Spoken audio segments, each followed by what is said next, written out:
This farm is pretty well known for utilization of the woods we have.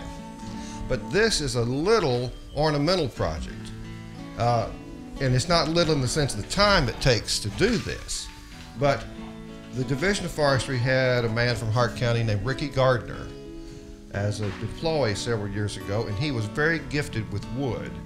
And he would come up here and get scraps of, I think this was elm, and he would make these kitchen tools. This is walnut, and I think they're spectacular, and they're all just kind of made out of Hart County West Wind Farm wood. This farm was a tobacco farm for 200 years, and originally tobacco sticks were hand hewn.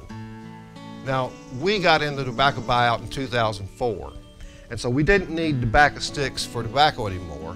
But when we went through barns, I had the fellas to always take out the hand-hewn sticks because they make great walking sticks and they all have a different character. And I have these out so we can use them on our little hike today.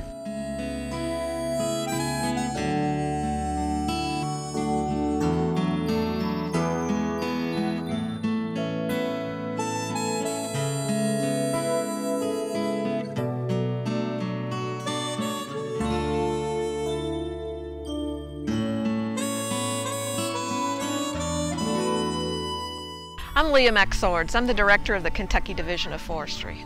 So I've known Charlie since 2001. The thing I admire about him the most is his love of the land. You can see that on every acre of this property.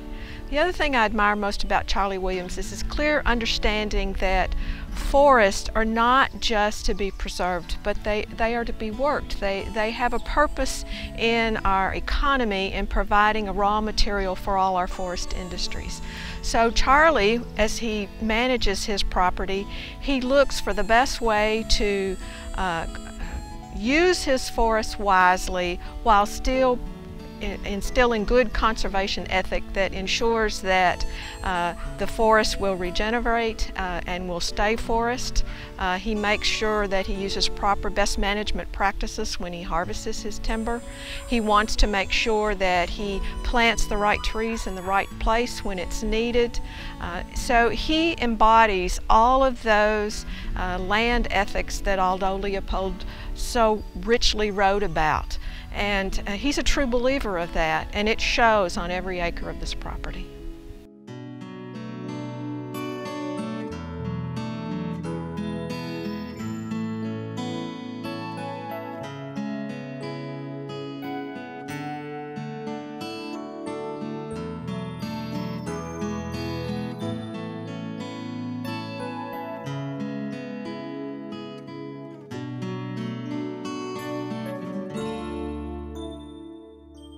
I'm Robert Bean.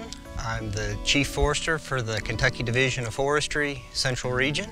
The difference between Charlie and other landowners is the way that he feels about the land and his care and his enthusiasm for trying to improve his woodland. A lot of landowners, you know, they care about their woodlands, but they're more of on the periphery of it. So they like to get the woods right, but they don't get out there themselves to see what's going on and to get a feel for what the woods is. And Charlie is out there. Every time I've done a project, he'll come out, walk around to see what's going on, ask questions about what we're doing, and that kind of thing. So it's always, he's really a hands-on kind of guy, always seeing what we're doing and what's going on, and really concerned about what's happening.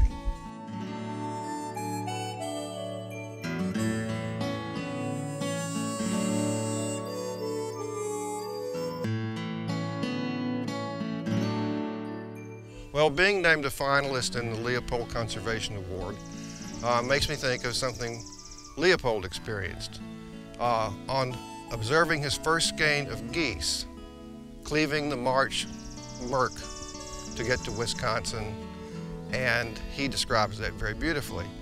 And I feel excitement, I feel wonder, I feel awe, and I feel a deep sense of gratitude to all those people who made this possible. Now, for 200 years, in Kentucky, our forests have been victimized by what I call dollar loggers. They're the people who go in and cut the most valuable trees and leave the rest as a seed source. Your most valuable trees in Kentucky are black walnut, black cherry, hard maple, white oak, red oak, and ash. If you take all of those out and you leave the beech, elm, gum, soft maple, sycamore, and hickory, then you change the composition of your forest. And it has an impact for years out when you take your most valuable trees as a seed source and leave your least valuable trees. And so what we have done for the past 11 years on this farm is we have established a very extensive form of bottom grading through a forester or logger over at Mount Sherman named George Gibson. He has a small little log truck, and he comes in here and he cuts out 1,000 feet of timber at a time. But in the past 11 years, he's cut out over 1 million board feet of bottom grade. We haven't taken any quality white oak, any quality black walnut, black cherry. We've taken the damaged and diseased trees. Well, when I was in college, I took ethics and philosophy. And at that time, ethics involved man and man, ethical relations between man and man, or ethical relations between man and God. When I read Leopold in '71, he introduced me to a new idea, and that is that there's a land ethic, man and land. And that resonated with me because of what my parents had taught me. They taught me to respect the land and to respect the creatures on it. And so reading Leopold was like getting a reinforcement from what my parents had already told me. And Leopold's land ethic basically is, if you show love and respect for all living beings in, on, and under the earth, that's Round River, then you can treat them in an ethical way. Leopold argues that the reason we have land that's exploited, like the dollar loggers did to our forest and still do, is because man in that capacity thinks of the land as a commodity to be exploited, not a community of which he is a part. And at this farm, you have to consider that you are a part of a much greater community that includes the grass, the trees, the dogs, and everything else in, on, or under this farm.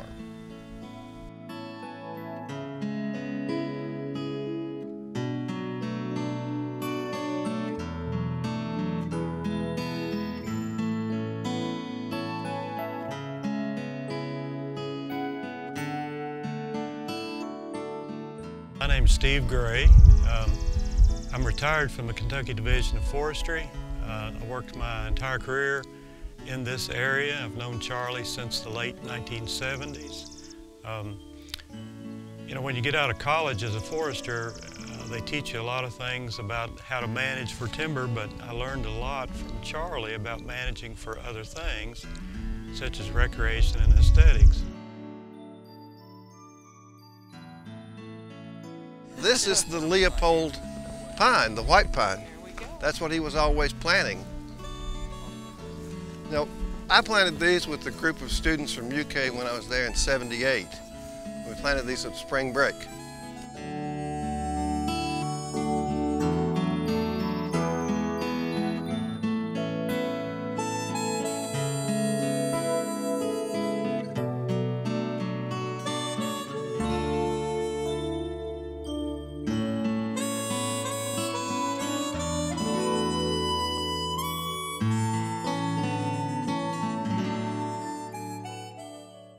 My name is Terry Wright. I've been working with Charlie Williams and West Wind Farm since 1987. It's been 28 years and I've enjoyed all of it.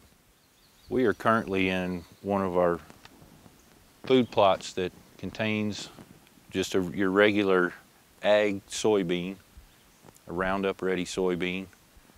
You can see on top of the ground here where we've got the wheat and the oat stubble. Instead of harvesting this stubble, we leave it standing all winter Then we cut it, leave it standing on the field, number one, for the nutrients, number two, for the seed that it bears for the wildlife.